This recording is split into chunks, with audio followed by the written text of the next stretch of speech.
ভাবুন তো, আপনি মরুভূমির মাঝখানে দাঁড়িয়ে আছেন। চারপাশে নিস্তব্ধতা, শুধু বাতাসের হালকা হুইসেল। দূরে রাতের অন্ধকারে দেখা যাচ্ছে এক বিশাল আগুনের গহ্বর, যেন পৃথিবীর বুক ফুঁড়ে উঠে আসছে নরকের নিঃশ্বাস। তার তীব্র তাপে আশেপাশের বালু গলতে শুরু করেছে। বাতাসে ভেসে আসছে পোড়া গ্যাসের গন্ধ। হ্যাঁ, এটাই সেই জায়গা যাকে মানুষ বলে দ্য ডোর টু হেল বা নরকের দরজা। তুর্কমেনিস্তানের মরুভূমিতে অবস্থিত এক ভয়ঙ্কর বাস্তব আগুনের গহ্বর, যা 50 বছর ধরে অবিরাম জ্বলছে। তুর্কমেনিস্তানের কারাকুম মরুভূমির এক প্রত্যন্ত এলাকায় অবস্থিত এই ভয়ঙ্কর স্থানটির নাম দারওয়াজা গ্যাস ক্রেটার, স্থানীয় ভাষায় ডেরবেস। ডেরবেস শব্দের অর্থই হলো দরজা, আর এই আগুনে ভরা বিশাল গহ্বরটিকে স্থানীয় মানুষ নাম দিয়েছে দ্য ডোর টু হেল, অর্থাৎ নরকের দরজা।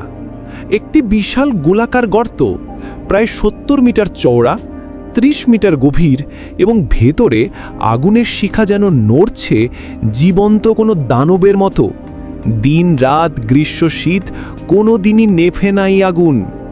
এর ইতিহাস শুরু হয় 1971 সালে। তখন তুর্কমেনিস্তান ছিল সোভিয়েত ইউনিয়নের অংশ। সোভিয়েত বিজ্ঞানীরা মরুভূমিতে গ্যাস অনুসন্ধানের জন্য একটি ড্রিলিং এক্সপিডিশন শুরু করেন। তারা একটা জায়গায় খনন করতে গিয়ে হঠাৎই পড়ে যান এক বিশাল গ্যাসের চেম্বারে। ভূগর্ভস্থ প্রাকৃতিক গ্যাসে ভরা ছিল সেটি। খনন যন্ত্রসহ পুরো ভূমি ধসে পড়ে, তৈরি হয় এক বিশাল গর্ত। এর ফলে ভূগর্ভ থেকে মিথেন গ্যাস বের হতে শুরু করে। মিথেন গ্যাস অত্যন্ত দাহ্য, যা বাতাসের সংস্পর্শে বিস্ফোরণ ঘটাতে পারে। বিজ্ঞানীরা ভয় পান যে গ্যাস চারিদিকে ছড়িয়ে পড়লে আশেপাশের গ্রামগুলোতে বিষক্রিয়া হতে পারে। তখন তারা এক সাহসী সিদ্ধান্ত নেন, গর্তটিতে আগুন ধরিয়ে দেওয়া হোক, যাতে গ্যাস কয়েকদিনের মধ্যে পুড়ে শেষ হয়ে যায়। তারা ভেবেছিলেন 5 থেকে 6 দিন পর আগুন নিভে যাবে, কিন্তু সেই আগুন আজও জ্বলছে। বিজ্ঞানীরা ধারণা ছিল যে ভূগর্ভস্থ গ্যাসের মজুদ ছোট হবে, কিন্তু বাস্তবে গ্যাসের পরিমাণ এত বিশাল ছিল যে তা শতাব্দী পরও শেষ হয়নি। আজও ভূগর্ভ থেকে গ্যাস নিরন্তর বেরোচ্ছে এবং আগুনকে জ্বালিয়ে রাখছে। এই আগুনের তাপমাত্রা প্রায় 1000 ডিগ্রি সেলসিয়াস, যা এতই তীব্র যে কাছাকাছি দাঁড়ানো প্রায় অসম্ভব। রাতে এটা দূর থেকেও দেখা যায়, যেন মরুভূমির মাঝখানে এক অগ্নিসাগর। স্থানীয় তুর্কম্যানরা বিশ্বাস করে এই গহ্বরটি পৃথিবীর কেন্দ্রের সাথে সংযুক্ত। তাদের ভাষায় এটি জাহান্নামের দরজা, যেখানে পাপীদের আত্মা দগ্ধ হয়। অনেকে বলেন রাতে গহ্বরের ধারে গেলে অদ্ভুত আওয়াজ শোনা যায়, ফিসফিসানি, চিৎকার বা কখনো করুণ আর্তনাদ, যেন কেউ নিচ থেকে ডাকছে, ফিরে যাও, ফিরে যাও, এখানে এসো না। অনেকে বিশ্বাস করেন গহ্বরের নিচে এক ভয়ঙ্কর শক্তি ঘুমিয়ে আছে। যেদিন আগুন নিভে যাবে সেদিনে পৃথিবীতে ঘটবে বড় কোনো বিপর্যয়। বিজ্ঞানীরা অবশ্যই গল্পগুলোকে লোককথা বলে উড়িয়ে দেন। তাদের মতে এটি একটি প্রাকৃতিক গ্যাস ভেন্ট, যেখানে ক্রমাগত গ্যাস নিঃসরণ হচ্ছে আর আগুন সেই গ্যাসের সাথে প্রতিক্রিয়া করে স্থায়ীভাবে জ্বলছে। তবে বিষয়টা এখানেই শেষ নয়, কারণ আজও কেউ নিশ্চিতভাবে জানে না গহ্বরটির নিচে গ্যাসের পরিমাণ কত। এমনকি এর ভেতরের গঠন সম্পূর্ণভাবে মানব গবেষণার বাইরে। কয়েকটি রোবট এবং ড্রোন পাঠানো হয়েছিল গহ্বরের গভীরে, কিন্তু অধিকাংশই তাপে নষ্ট হয়ে যায়। তাপ, গ্যাস আর বাতাসের প্রবাহ এত শক্তিশালী যে কোনো যন্ত্রের ভেতরে প্রবেশ করা প্রায় অসম্ভব। 2013 সালে কানাডার এক এক্সপ্লোরার জর্জ কুরোনেস ছিলেন প্রথম মানুষ যিনি এই গহ্বরের গভীরে নেমেছিলেন। তিনি বিশেষ স্যুট আর অক্সিজেন সাপোর্ট নিয়ে নামেন, সঙ্গে ছিল ক্যামেরা আর সেন্সর। নিচে নেমেই তার প্রথম কথা ছিল, it feels like standing on the edge of another world. তিনি বলেন তাপ এত প্রবল ছিল যে তার হেলমেট গলে যাচ্ছিল, তবু তিনি নমুনা সংগ্রহ করতে সক্ষম হন। বিস্ময়ের বিষয়, সেই নমুনায় মাইক্রোব্যাকটেরিয়া পাওয়া যায় যারা এমন চরম তাপেও বেঁচে থাকে। অর্থাৎ পৃথিবীর নরকের মতো পরিবেশও জীবন থাকতে পারে। এটি সত্যি একটা আশ্চর্যের বিষয়।